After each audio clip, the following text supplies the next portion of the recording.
jo, më falë, në gusht të 44-s, mire kam, dhe ndodh para plenumit të Beratit. Dhe është një ndrim jo i parasësishëm nga Tito, se që të dy, se ti shikon foton, sigurisht që ndërmjet tyre u krijua një marrëdhënie shoqërore, sidomos ndërmjet Miladinit dhe Enver Hoxhës.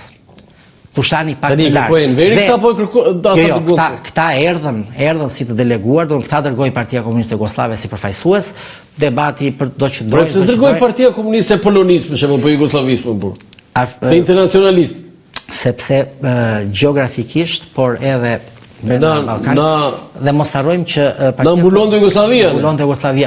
Siç të mbuloi deri në 48-ën ku çdo komunikim të kalonte nëpërmjet Beogradit. Pra Stalini me Shqipërinë është rasti i parë që vendosi që dy parti komuniste mos të komunikojnë drejt për drejt, por nëpërmjet një treti siç ishte Beogradi. Po kjo është çështje tjetër. Në gusht të 44-s largohen, vjen ekipi tjetër.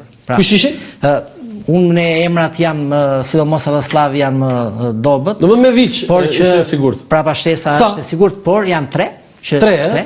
Po jo, Vukmanović Tembo nuk ishte te këta? Po jo, me këta ishte edhe ky, sigurisht. Por ekipi zvendësues erdhi për të prishur pikërisht të raport miqësor që ishte krijuar. Ata erdhën me qëllimin për ta rrëzuar.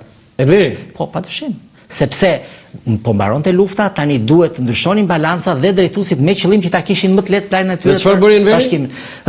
Bëri atë autokritikën aty që një pjesë e lexove, edhe arriti domethënë që të shpëtojë nga ajo gjë, nuk u arrit shkarkimi dhe kjo pjesë unë mendoj e kësaj autokritike dhe të kësaj manovre politike, Enver Hoxha e tregoi që ishte mjeshtër. Nga Berati derisa vdiq për sa i përket mënyrës se si vepronte dhe pra një merit nuk mund t'ja ham që ishte mjeshtër ushtrimi i pushtetit. Pra kjo gjë nuk. Po gjithmonë do të dy ishin vetëm. Tani pastaj erdhi tani përbërja etnike e tyre, nuk e di. Jo flasim dy Jugosllav, por pastaj kemi ardhjen e shtabit Jugosllav, pastaj kemi fuqizimin, po padyshim. Tani erdhën këtu serbët, u nuk kryq. Ku është dhe momenti që vjen edhe majori Ivanov i famshëm, pra që ti Rusia. Pra, për të kthyer përsëri te Mukja, unë e përjashtoj kushtin nga Jugoslavët, sepse nuk kishte nevojë, sikurse e thash, sepse Mukja është veprim politik dhe kërkonte po ashtu reagim politik dhe si forcë komuniste, si forcë politike, Partia Komuniste nuk mund të lëshonte terren, ndërkohë që e kishte fituar një pjesë mirë të tani. Një nga studiuesit e luftës së dytë botërore dhe të konferencës Mukës kanë nxjerrë dhe studimeve, Uran Butka, ne kemi pasur rastin që të bëjmë edhe një debat face to face në një emision tim, ai thot janë këto shkaqet e prishjes së marrëveshjes së Mukjes. Me këtë marrëveshje goditeshin interesat e pari, interesat jugoslave për Kosovën, si dhe sulmimet jugoslave ndaj Shqipërisë. Në një dy marrëveshjes që shprehte për një Shqipëri të shprehej, për një Shqipëri të pavarur dhe etnike, i tërboi jo vetëm përfaqësuesit e Partisë Komuniste Jugoslave. Si e mati tërbimin ky zotëria? Tani nuk shkruat, por nuk shkruat një histori tani, tërboj atë Shmeti edhe tani të lutem tani.